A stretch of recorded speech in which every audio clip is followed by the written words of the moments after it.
प्यारे दोस्तों, आज की इस वीडियो में आपको एक ऐसी बीवी का वाकया सुनाने वाले हैं जो कई दिन तक अपने शौहर की कब्र पर बैठकर रोती रही। फिर अचानक शौहर अपनी कब्र से बाहर निकला और फिर जो कुछ हुआ उसके बारे में जानकर यकीनन आपके भी रोंगटे खड़े हो जाएंगे। इसीलिए आज की ये वीडियो आप सभी के लिए बहुत खास है। आप इस वीडियो को पूरा जरूर देखें और वीडियो को लाइक करने के साथ चैनल को जरूर सब्सक्राइब करें। प्यारे दोस्तों, हमारे गरीब गांव में एक साजिद नाम का लड़का रहता था जो कोई खास पढ़ा लिखा तो नहीं था और ना ही उसकी कोई खास शक्ल सूरत थी। इस वजह से कहीं पर भी उसकी शादी नहीं हो रही थी। लेकिन उसकी एक खूबसूरत कजन थी जिसका नाम जरीना था, जिससे वह दिल ही दिल में मोहब्बत करता था। एक दिन साजिद ने अपने घर वालों से कह दिया कि मैं अपनी इस कजिन के साथ शादी करना चाहता हूँ। इसलिए फिर साजिद के घर वालों ने इस बात पर जोर दिया तो जरीना ने हाँ कह दिया और दोनों का निकाह हो गया और रुखसती भी हो गई। फिर जब जरीना साजिद के घर पहुंच गई और जब उसके साथ रहने लगी, तब उसे यह पता चला कि यह लड़का तो वाकई में एक जाहिल इंसान है। यह देखकर वह सोच में पड़ गई कि इसकी ना ही शक्ल सूरत अच्छी है और ना ही इसमें कोई अक्ल है। मेरी सारी जिंदगी इस जाहिल इंसान के साथ में कैसे गुजरेगी। बस यही बातें सोचकर जरीना ने अपने दिल ही दिल में साजिद को नापसंद करना शुरू कर दिया, लेकिन वह खामोश रही। और प्यारे दोस्तों, शादी के 3-4 दिन के बाद में आमतौर पर दुल्हन अपने माँ बाप के घर में चली जाती है, वैसे ही यह लड़की भी अपने घर चली गई, ये सोचकर कि मैं कभी भी इस घर में वापस नहीं आऊंगी। लेकिन उसको अपने माँ बाप के साथ में बात करने की हिम्मत नहीं हो रही थी, क्योंकि एक तो इनका करीब का रिश्ता था और दूसरा उसने खुद शादी के लिए हाँ की थी। तीसरे दिन साजिद अपनी बीवी को लाने ससुराल पहुंच गया और अपनी बीवी को साथ लेकर वो चल पड़ा। अब उन्हें एक गांव से दूसरे गांव में जाना था। रास्ते में बीवी ने शौहर से कहा कि मुझे बहुत जोर की प्यास लगी है, तो करीब ही एक कुआं था। शौहर उस कुएं के पास गया और अपनी गठरी एक तरफ रख दी और फिर डोल के जरिए पानी बाहर निकालने लगा। ये देखकर शैतान ने बीवी के दिल में ऐसी बात डाली थी कि उसने जाकर पीछे से अपने शौहर को धक्का दे दिया और जिससे उसका शौहर कुएं में जाकर गिर गया। बीवी ने अपने दिल में सोचा कि यह तो यहाँ पर मर जाएगा और मेरा हमेशा हमेशा के लिए इससे पीछा छूट जाएगा। ऐसी बातें सोचती हुई वह वापस अपने माँ बाप के घर चली गई और उसने वहां जाकर औरतों वाले नखरे करने शुरू कर दिए। वह रोती हुई अपने घर पहुंची। बाप ने जब अपनी बेटी को रोते हुए देखा तो उसने पूछा कि बेटी क्या हो गया है। तो इस पर बेटी ने बताया कि मेरा शौहर मुझे एक जगह पर बिठाकर पता नहीं कहां चला गया था। काफी देर इंतजार करने के बाद भी वह वापस नहीं आया। मैं वहां पर अकेली थी, मैं बहुत डर रही थी, इसीलिए मैं घर आ गई। बेटी की ये बातें सुनकर माँ बाप को भी बड़ा गुस्सा आया। वह भी कहने लगे, अरे वह तो बड़ा बेवकूफ इंसान है, हमारी बेटी को वह इस तरह से कैसे लावारिस छोड़कर चला गया। तो प्यारे दोस्तों, ये तो हुई इधर की बात। अब उधर की बात सुनिए। जब उसका वह शौहर पानी में गिरा तो उसने अपनी जान बचाने के लिए अपने हाथ पांव मारे तो उसका एक हाथ उस रस्से पर पड़ गया जिसके साथ में वह डोल बंधा हुआ था। उसने उस रस्से को मजबूती से पकड़ लिया और इस तरह से वह गिरने से बच गया। थोड़ी देर बाद उसने हिम्मत की और वह आहिस्ता आहिस्ता उस रस्से के सहारे ऊपर चढ़ता हुआ कुएं से बाहर निकल गया। बाहर आकर वह सोचने लगा कि आखिर मेरी बीवी मेरे साथ ऐसा कैसे कर सकती है, उसने मेरे साथ ऐसा क्यों किया होगा। मगर कोई बात नहीं, मैं दोबारा उसे लेने जाता हूं, शायद वह बदल जाए। बस यही बातें सोचकर वह दोबारा अपने ससुराल चला गया। जैसे ही वह ससुराल के घर में दाखिल हुआ तो लड़की के माँ बाप ने उसे बहुत खरी खोटी सुनाई। वह कहने लगे, तू ऐसा बेअक्ल इंसान है कि हमारी बेटी को अकेला छोड़कर वहां से चला गया। तू तो बड़ा ही बेपरवाह इंसान है, हमारी बेटी को अगर कुछ हो जाता तो। इस तरह से उसने जो कुछ कहा उसने खामोशी से सुना। फिर आखिर में सिर्फ इतना ही कहा कि मुझसे बहुत बड़ी गलती हो गई है, अब आगे ऐसा नहीं होगा, आप अपनी लड़की को मेरे साथ में भेज दें। जब लड़की के माँ बाप ने देखा कि इस बात पर वो बहुत शर्मिंदा हो रहा है तो फिर उन्होंने अपनी बेटी से कहा, कोई बात नहीं बेटी, अब तुम इसके साथ में चली जाओ, अब ये ऐसा नहीं करेगा।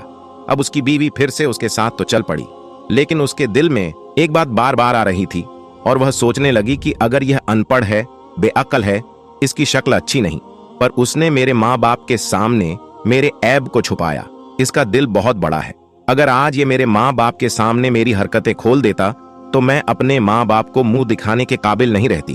बस इसी बात से बीवी के दिल में ऐसी मोहब्बत पैदा हुई कि वह अपने किए पर बहुत ही ज्यादा शर्मिंदा हुई।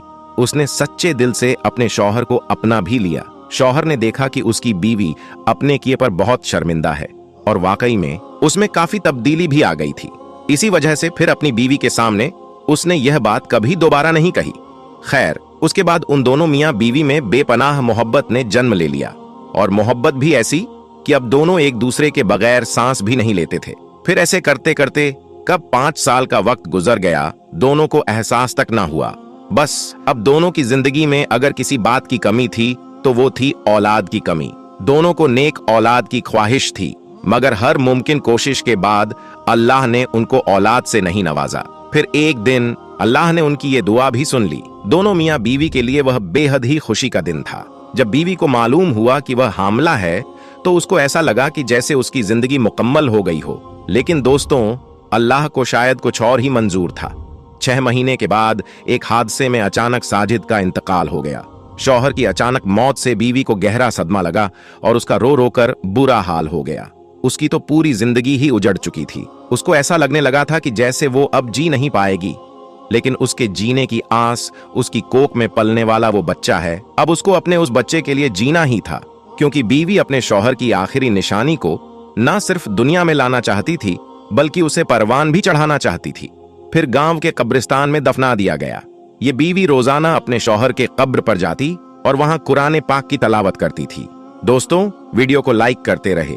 अब हर रोज कुरान पाक की तलावत करना और रोना उसका मामूल बन गया था। कोई भी दिन ऐसा नहीं होता जब वह अपने शौहर की कब्र पर ना जाती थी, और इस तरह करते करते पूरे 9 महीने का वक्त बीत गया।